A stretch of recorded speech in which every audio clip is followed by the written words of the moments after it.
The Fountain, Day 114, Without Ceasing. One day, Jesus told his disciples a story to show that they should always pray and never give up. There was a judge in a certain city, he said, who neither feared God nor cared about people. A widow of that city came to him repeatedly, saying, "Give me justice in this dispute with my enemy." The judge ignored her for a while, but finally he said to himself, "I don't fear God or care about people, but this woman is driving me crazy. I'm going to see that she gets justice because she's wearing me out with her constant requests." Then the Lord said, "Learn a lesson from this unjust judge. Even he rendered a just decision in the end. So, don't you think God will surely give justice to his chosen people who cry out to him day and night? Will he keep putting them off? I tell you, he will grant justice to them quickly. But when the Son of Man returns, how many will he find on earth who have faith?" Luke 18, verses 1 through 8. Do you ever begin to feel worn out with praying for certain things? Do you ever worry that you're wearing out God with your prayers? Yes. There are moments when we feel God moving in our hearts that to have faith for a thing is to stop praying about it and just sit in quiet expectation. But there are other times, and in my life, these have been more abundant, at least as of late, when we are to relentlessly pursue. There are moments when I believe God is strengthening our muscles, so to speak. We all know we're called to pray without ceasing. We also know from reading about Daniel that there are moments when our prayers are immediately answered, but angels may be held up by warfare. Listen, if it happened to Daniel, it can happen to us. Otherwise, why would this even be written in Scripture? There are a few things that I have been praying about for many years now, but I refuse to relent in my pursuit. And often I can feel God stirring me to continue these petitions.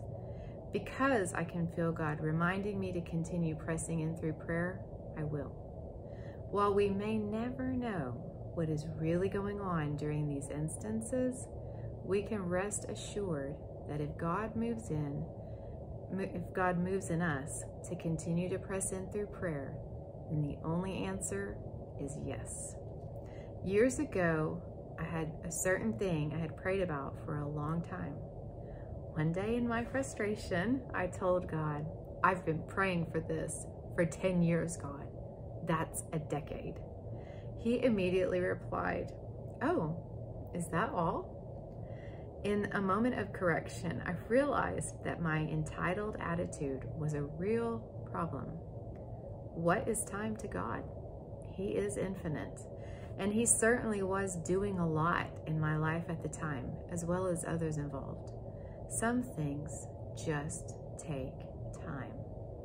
That's the long and the short of it all. Some miracles just take time.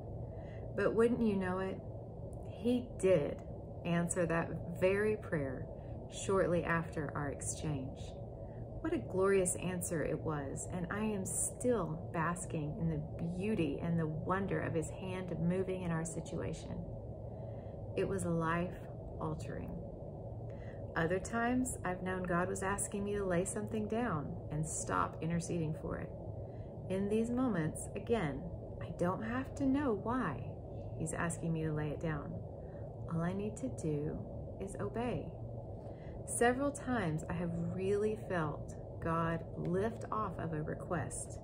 At that time, I knew it was not necessary or productive to push forward. Apart from God, any request is dead in the water. Even though we may not like it, sometimes we need to let go.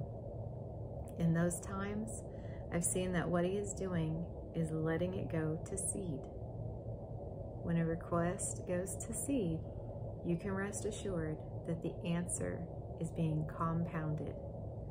You will receive a larger than expected move when he instructs you to pick up the request again. I've seen it time and time again. I encourage you to go before the Lord today and allow Him to weed through your many prayer requests and offer Him your obedience. Are you to lay things down? Are you to push on and push forward? Whatever He asks you to do, simply be willing. Trust Him enough to let it go. Trust Him enough to continue to intercede. Trust and obey, and be blessed.